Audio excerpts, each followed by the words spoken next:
नमस्कार दोस्तों, स्वागत है आपका बुक संवाद पर, जहां हम आज बात करेंगे एक ऐसी पुस्तक की जो लगभग 2000 साल पुरानी है लेकिन आज भी उतनी ही रेलेवेंट है। आज हम चर्चा करेंगे एपिक्टेटस की फेमस बुक द एनकैरिडियन के बारे में। दोस्तों, पहले मैं आपको एपिक्टेटस के बारे में बताता हूं। ये एक ऐसा व्यक्ति था जिसका जन्म ही एक गुलामी में हुआ था। सोचिए जरा, जो व्यक्ति पैदा ही गुलाम के रूप में हुआ हो, वो कैसे दुनिया को जीवन जीने का सबसे बेहतर तरीका सिखा सकता है। लेकिन एपिक्टेटस का जीवन इसका सबसे अच्छा उदाहरण है कि हालात हमें नहीं बल्कि हमारा दृष्टिकोण हमें बनाता है। एपिक्टेटस का जन्म लगभग 55 ईडी में हायरोपोलिस में हुआ था, जो आज के टर्की में है। बचपन में ही वो रोम ले जाया गया, जहां वो एम्परर नीरो के सेक्रेटरी एपाफ्रोडिटस के घर में गुलाम बनकर रहा। यहां तक कि उनका असली नाम भी कोई नहीं जानता। एपिक्टेटस का मतलब होता है एक्वायर्ड या गेन्ड, मतलब उनके लिए वो सिर्फ एक चीज थे जिसे खरीदा गया था। लेकिन दोस्तों, यहां से शुरू होती है एक एक्स्ट्रा ऑर्डिनरी कहानी। गुलामी में रहते हुए भी एपिक्टेटस को फिलॉसफी पढ़ने का मौका मिला। उनके मास्टर ने उन्हें मुसोनियस रूफस के पास फिलॉसफी सीखने भेजा। अब लेखक हमें एक नया दृष्टिकोण देते हैं कि असल में फ्रीडम क्या है। एक बार एपिक्टेटस का मास्टर उसका पैर तोड़ रहा था टॉर्चर में, और एपिक्टेटस ने बिल्कुल शांत आवाज में कहा, देखो ये टूट जाएगा। और जब सच में टूट गया तब भी वो शांत था। ये बात मुझे बहुत प्रभावित करती है कि कैसे एक व्यक्ति फिजिकल पेन को भी मेंटली कंट्रोल कर सकता है। अब आता है असली मुद्दा, द एनकैरिडियन। दोस्तों, ये बुक एक्चुअली एपिक्टेटस ने खुद नहीं लिखी थी। उनका स्टूडेंट एरियन था, जो एपिक्टेटस की टीचिंग्स को सुन सुनकर नोट्स बनाता रहता था। एनकैरिडियन का मतलब है हैंडबुक, एक छोटी सी मैनुअल। एरियन ने सोचा कि मास्टर की सबसे इंपॉर्टेंट टीचिंग्स को एक छोटी प्रैक्टिकल गाइड बनानी चाहिए, और यही बन गई द एनकैरिडियन। सिर्फ 53 छोटे चैप्टर्स में दुनिया का सबसे पावरफुल फिलॉसफी। सोचिए जरा, आज जब हम कोई प्रॉब्लम फेस करते हैं तो हमारा पहला रिएक्शन क्या होता है? हम कंप्लेन करते हैं, ब्लेम करते हैं, स्ट्रेस लेते हैं। लेकिन एपिक्टेटस क्या कहते हैं? वो कहते हैं कि दुनिया में सिर्फ दो तरह की चीजें हैं, जो हमारी कंट्रोल में है और जो नहीं है। बस इतना सा सिंपल सा कॉन्सेप्ट, लेकिन ये हमारी पूरी जिंदगी बदल सकता है। दोस्तों, लेखक कहते हैं कि हमारी कंट्रोल में सिर्फ 3 चीजें हैं, हमारे थॉट्स, हमारे जजमेंट्स और हमारे एक्शंस। बाकी सब कुछ, अदर पीपल की thinking, weather, past events, future outcomes, ये सब हमारी कंट्रोल के बाहर है। अब यहां एक इंटरेस्टिंग बात है। एपिक्टेटस खुद एक डिसेबल्ड व्यक्ति थे, पुअर थे, गुलाम थे। अगर एक्सटर्नल सर्कमस्टांसेस से हैप्पीनेस आती तो उन्हें खुश नहीं होना चाहिए था। लेकिन वो कहते हैं कि no man is free who is not master of himself. एक कहानी सुनाता हूं आपको। सपोज आप ऑफिस जा रहे हैं और ट्रैफिक जैम में फंस गए। नॉर्मल रिएक्शन क्या होगा? Frustration, anger, blaming the traffic, the government, the other drivers. लेकिन एपिक्टेटस का अप्रोच क्या कहता है? ट्रैफिक जैम आपकी कंट्रोल में नहीं है, लेकिन आपका रिएक्शन आपकी कंट्रोल में है। आप ये डिसाइड कर सकते हैं कि इस टाइम को प्रोडक्टिवली यूज करना है, म्यूजिक सुनना है, ऑडियो बुक सुनना है, या फिर मेडिटेशन करना है। ये बात मुझे बहुत प्रभावित करती है कि कैसे हम अपनी एनर्जी वेस्ट कर देते हैं उन चीजों पर जो हमारी कंट्रोल में ही नहीं है।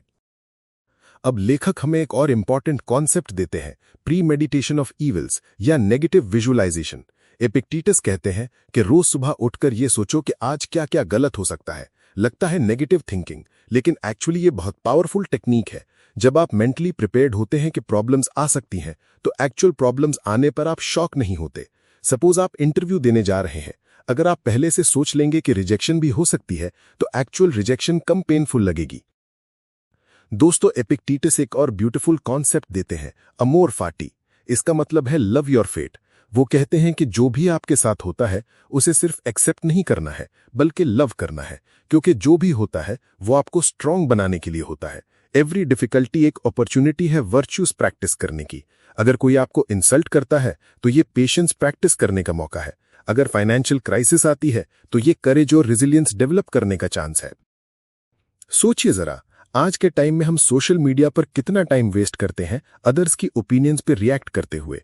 एपिक्टेटस कहते हैं कि any person capable of एंगरिंग U becomes your master. मतलब अगर कोई आपको एंग्री करा सकता है तो उसने आप पर कंट्रोल पा लिया। ये कितनी डीप बात है। हम अपना इमोशनल कंट्रोल दूसरों के हाथ में दे देते हैं। अब लेखक हमें प्रैक्टिकल एप्लीकेशंस देते हैं। सपोज आपका कोई फ्रेंड आपकी बुराई कर रहा है behind your back. Normal reaction होगा हर्ट फील करना, रिवेंज लेने का सोचना या उसे कन्फ्रंट करना। लेकिन स्टोइक अप्रोच क्या कहता है? पहले ये एनालाइज करो कि क्या ये आपकी कंट्रोल में है कि वो क्या सोचता है या कहता है। नहीं तो एनर्जी वेस्ट मत करो, इंस्टेड फोकस करो अपने कैरेक्टर पर कि आप एक्चुअली एक अच्छे फ्रेंड है या नहीं।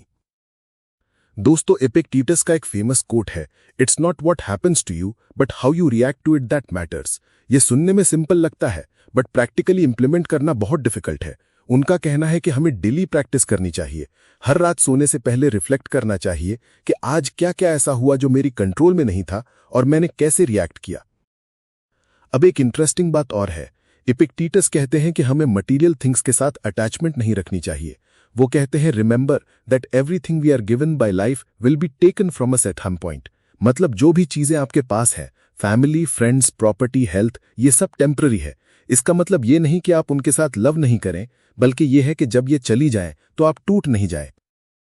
ये बात मुझे बहुत प्रभावित करती है कि एपिक्टेटस खुद एक स्लेव थे, लेकिन वे कंप्लीट मेंटल फ्रीडम अचीव कर चुके थे। वो कहते हैं no one can harm you without your permission.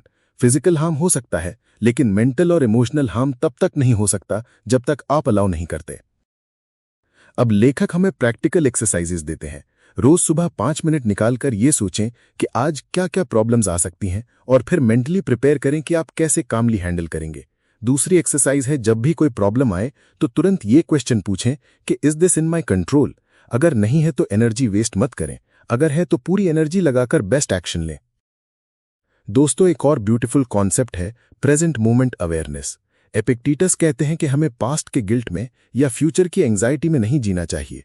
Present moment में जो भी सिचुएशन है उसके साथ पूरी प्रेजेंस के साथ डील करना चाहिए। ये माइंडफुलनेस का एंशिएंट वर्जन है।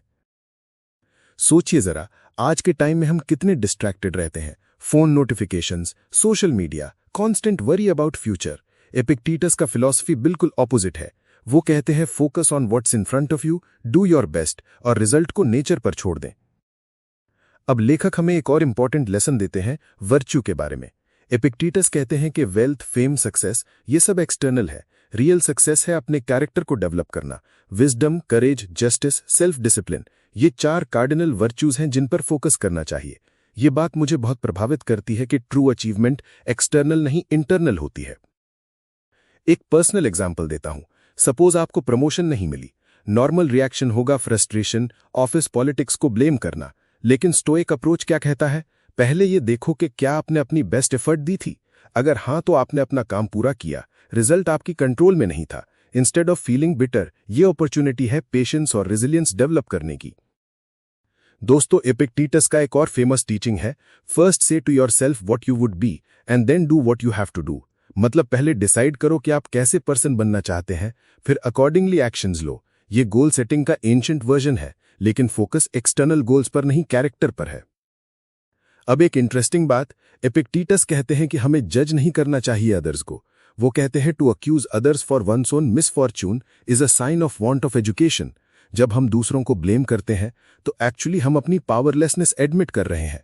स्ट्रांग पर्सन वो है जो अपनी जिम्मेदारी खुद लेता है। दोस्तों, मॉडर्न साइकोलॉजी में भी ये कॉन्सेप्ट्स वैलिडेट हो गए हैं। कॉग्निटिव बिहेवियरल थेरेपी या सीबीटी का पूरा बेसिस यही है कि हमारे थॉट्स हमारे इमोशंस को कंट्रोल करते हैं। 2000 साल पहले एपिक्टेटस यही कह रहे थे। रीसेंट रिसर्च शोज कि जो लोग स्टोइक प्रैक्टिसेस फॉलो करते हैं उनमें 21% नेगेटिव इमोशंस कम होते हैं और 13% पॉजिटिव इमोशंस ज्यादा होते हैं। अब अंत में एक प्रैक्टिकल समरी देता हूं कि कैसे आप दी एनकैरिडियन की टीचिंग्स को डेली लाइफ में अप्लाई कर सकते हैं। पहला, हर मॉर्निंग ये रिमाइंडर दें खुद को कि आज जो भी हो मैं केवल अपने रिएक्शंस के लिए रिस्पॉन्सिबल हूं। दूसरा, जब भी स्ट्रेस फील करें तो पूछें is this in my control. तीसरा, हर रात रिफ्लेक्ट करें कि आज कहां आपने अपनी एनर्जी वेस्ट की उन चीजों पर जो आपकी कंट्रोल में नहीं थी। और सबसे इंपॉर्टेंट, पेशेंस रखें अपने साथ। ये फिलॉसफी ओवरनाइट इंप्लीमेंट नहीं होती। एपिक्टेटस खुद कहते हैं every new beginning comes from some other beginnings end. हर दिन एक नई शुरुआत है बेटर वर्जन ऑफ योरसेल्फ बनने की।